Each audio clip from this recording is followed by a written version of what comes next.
Welcome to my analysis of Game of the Day, and I'm trying out a nice new camera here. Maybe you know the difference, you might be able to see the wrinkles. And the Game of the Day today is Anish Giri versus Radek Wojtaszek. Giri with the white pieces. This was a lovely pressurized game from white. Remember to like and subscribe to this channel, and let's move straight into the moves. So the game starts with the London system. And there's a lot of different opinions about the London system, bishop f4. This is an opening I really have quite a strong connection to and that I like a lot. And I actually recommend it to a lot of club players because it's simple to learn. The setup is generally the same for white and you don't have to spend hours and hours understanding the theory. It's more an idea-based opening, not a memorizing based opening. So if you haven't got a lot of time on your hand, the London system is a good choice. Now, to start with, Wojtaszek plays one of the main responses, and here Giri creates this pyramid where he can place his pieces behind. This is the standard London system. Knight comes out to f3, knight c6, knight d2, very normal moves here. There are some little move order tricks you have to be a bit careful of. For example, if you go c3 here, this gives black another option, and that option is queen b6, hitting b2. And one of the things I would always avoid, well, I think white should avoid doing, is queen b3 and then c4. And you get this kind of ending where black can often go b5, b4. Standard London system ideas here. And the other thing, after, for example, let's say you play c3, queen b6, queen c2, bishop f5 is very annoying when you have to be careful about losing your rook if you take the bishop. So knight bd2 is again a better move order. Now, let's say queen b6 is played, white has another option, which is d takes c5. And this is much more effective. So after queen takes b2, your rook is defended. And after c4, white gains very good active play. And this is a theoretical line where white's doing very well. Now, in this position, many moves have been tried. e6 is one of the main moves. We've seen Magnus Carlsen play this position as white on numerous occasions. But the problem with these systems for black, can you see it, is the bishop on c8. This bishop here, if you compare it to the London bishop on f4, is locked in its prison. It's locked behind those pawns. The bishop on f4 has this freedom on the other side of what's going to be this pyramid shape pawn structure. So I quite like what Wojtaszek does here. Now, previously Wojtaszek played bishop f5 against Magnus, but in this position he moves his bishop to g4. And after c3 he simply plays e6 and he gets this solid setup, but he's got his bishop to a better square even if he has to swap that bishop off. This seems like quite a good equalizing way to play for black. Now, one of the things with the London system is it's an equal position. Like most openings, if black plays correctly, you're going to get an equal position. But too many people get worried about this when they're playing with white. They're like, oh, I'm not pressurizing, I'm not going to win quickly. Chess is a hard game. You've got to be in there for the long haul. And all you need to really try to do is get positions you like playing. And now Giri does play queen b3, and the point here is at queen b6. Well, now taking is a little bit different because you have ideas of bishop c7 for one idea.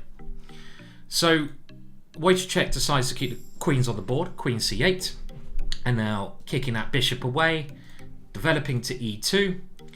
And this is of course an equal position around here, both sides castle, and queen d1 is the kind of move which indicates that, you know, white doesn't have anything from the opening. But again, the opening is just a way to get into the middle game.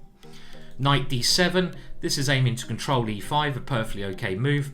Rook to e1, this is overprotecting the bishop and getting ready for any opening of the e-file. The queen now gets off that bad square, so a rook can come to c8. And here we have the first, what I think is a very interesting decision. Like yesterday in the Game of the Day, if you saw my Game of the Day, we saw this very untypical bishop takes c3 from Fabiano against poor Wojtaszek. I really like Wojtaszek, he's a lovely guy. And here we see another very strange idea. And it's another one that if one of my pupils had played, I don't have any pupils, but let's imagine I did, No one wants to have me as a coach. I think you know why. Not joking. I'm too busy doing these videos. But what I would say about this move, D takes c5 to a pupil, is I don't like this move. You're giving away your centre. Normally in the London system, this setup with your pawn there is super solid, and your pawn on d4 has a nice hold in the centre of the board. So this D takes c5 is a very interesting decision by Giri. I'm not sure I still like it, but it's a way to try and do something. And what I mean by do something, he's trying to play c4 or e4. And the issue is, if you play, let's say, c4 in this structure, black can isolate the pawn on d4. And Giri doesn't really like these positionally bad pawn structures. And for example, what I mean by that, let's say there's another capture here, you can see this d pawn is now quite weak. So it's an interesting decision. He takes on c5, knight takes c5, and now b4. And he wants to follow this up eventually with c4 or e4. And I think here is where Wojtaszek starts to go wrong. In this position, again, your opponent does something not normal. You've got to think a little bit outside the box. Knight d7 play can't be a horrible move. But you want to avoid retreating, right? If you can, do so. Now, knight to e4 straight away, I wouldn't play either because these double pawns could be weak. But I like the move in this position of bishop takes f3. And this has a real Pacific goal. Not Pacific Ocean, should I say. Dyslexia creeping in, not Pacific, you know what I mean. And the goal is, well, White's got to take this with one of his pieces. If he takes with a knight, he now gives up control of e4. And the black knight now sits very pleasantly on that square, attacking c3. And black can aim to attack that pawn with the rook coming up later on. Now, if the bishop takes on f3, it's even worse for white because the knight comes into d3. So I think this rather peculiar bishop takes f3 is a move Wojtaszek should play. I mean, Wojtaszek is a great class player, but one thing I'm noticing in his last two games, he's had really difficult, ideas to play against. He's holding on to his bishops. His opponents have triumphed with their knights over the bishops, as we're going to see here. And I think here it was that time to try and not retreat, but go for the most active option. Back to the game. So now, in order to play c4, you need to defend the b4 pawn. So a3, defending that pawn. And now the knight comes over, trying to control c4.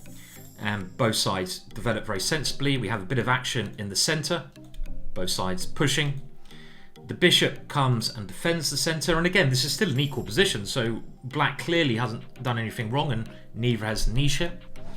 But now Anish does another interesting idea. Look, he's willing to give up his bishop. Maybe he saw this game of Fabiano's yesterday and he's thinking, right, who needs the bishop? Have it.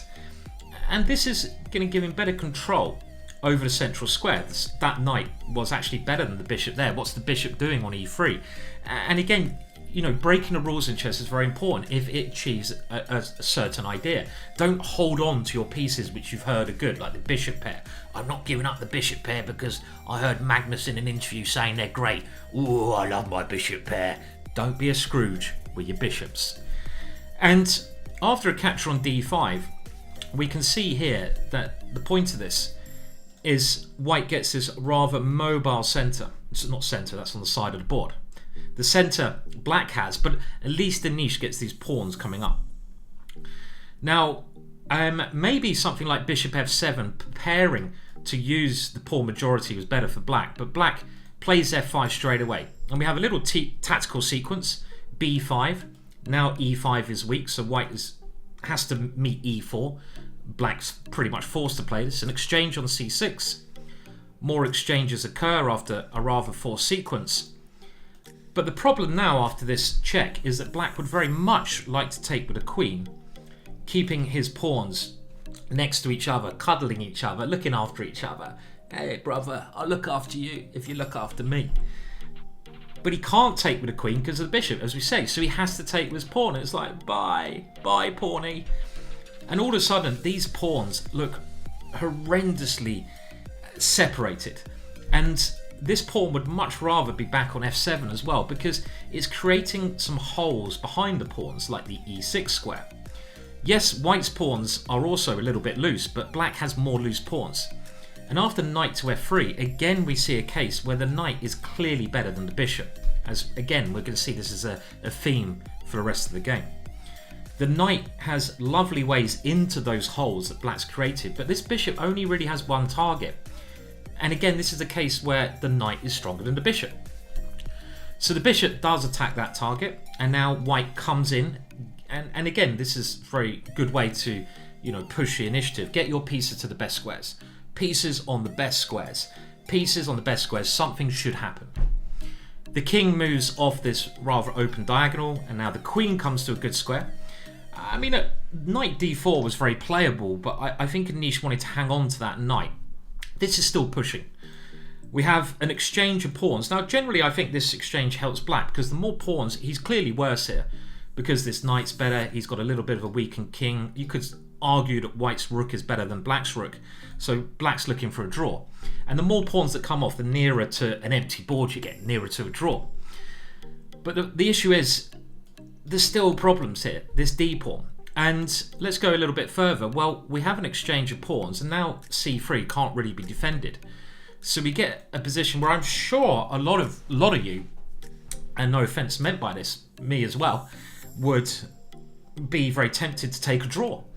Because it looks here that this should be definitely equal, right? There's only pawns on one side of the board. There's not many weaknesses. Why is this not a draw? Well, the reasons this is not a draw is now the knight is certainly better. Why is the knight certainly better? The knight is a short-range piece. And that means it works really well and there's pawns only on one side of the board.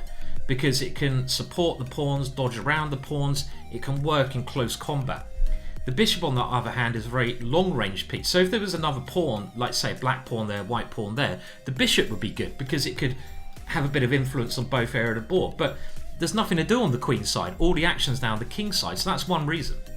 Another reason is f5 is this weakening move, as we're going to see.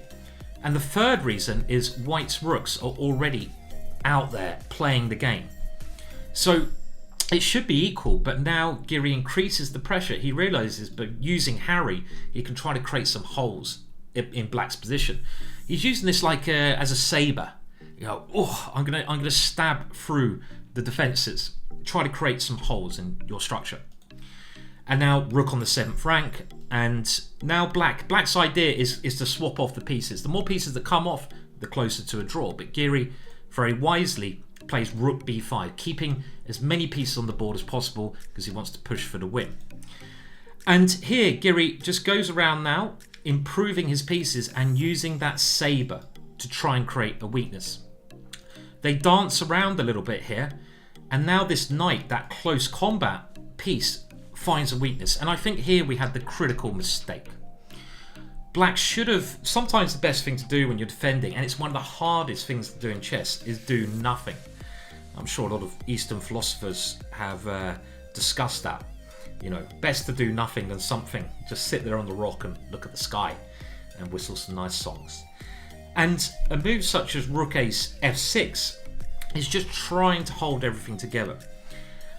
It does look a bit risky though, because your bishop is now hasn't got a safe square, but you can't really trap this bishop. The bishop is a long-range piece, so it can always dart around.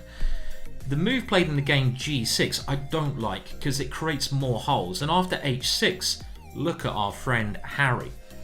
White now has another option of using the g7 square, and the black king is now very exposed on the 7th rank. He's lost another protector of that rank. And also now f4 seems to be another move where black is loosening his structure. He should have kept that pawn there, but it's a really tricky position for Radoslav to defend with black. I'd hate to be in black's shoes. He's having a tough couple of days, Radoslav, and I really hope I can do a game in a day where he's on the winning side soon.